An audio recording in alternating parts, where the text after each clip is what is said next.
Fighting in Malaysia doesn't mean I have to hate other ethnic group because I think we have to accept the fact that we are living in plural society, which I think what I'm fighting for is what is stated in the constitution. Like number one is the positions of Islam as as a religion of federal. Number two, the positions of the monarchy, the constitutions. Number three, the Malay rights. Number four is the positions of Malay language as national language. So I don't think I'm anti other ethnic group by promoting what is stated and what is stipulated in the constitutions. One of the topics expected to crop up during this year's AGM is the Sedition Act. Many party divisions are they express reservations over the matter. How will UMNO accommodate their demands and requests on the Sedition Act? Because some of them said that the government shouldn't repeal the Sedition Act. Some quarters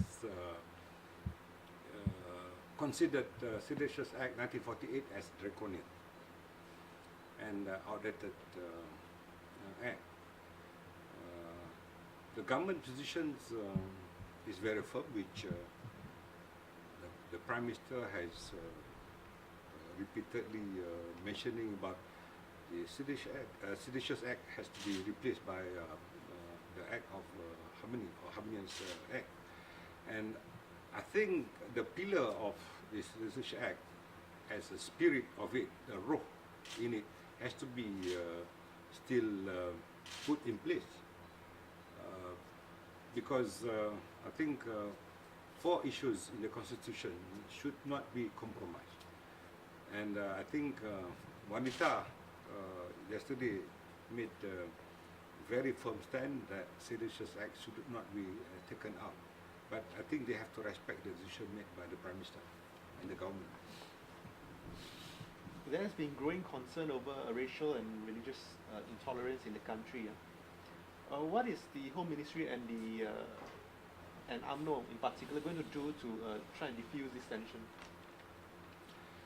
Number one, we have to look into the background of our society.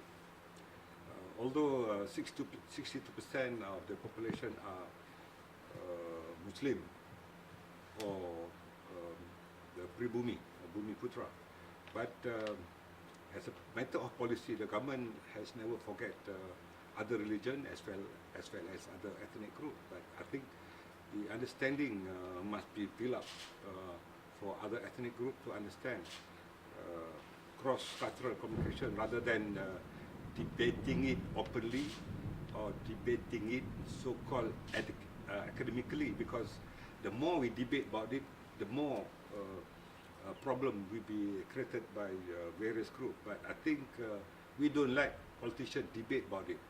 But I think we need to have a program to unite the people rather than to debate it.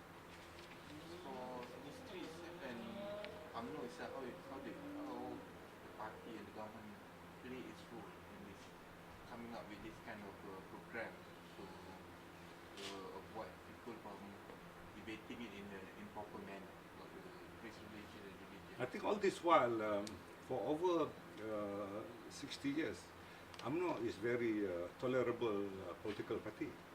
And although the issue was raised in the debate, but the debate is a matter of opinion. What is important is the decision of the leadership. The leadership stand firmly that the unity of the people has to be number one,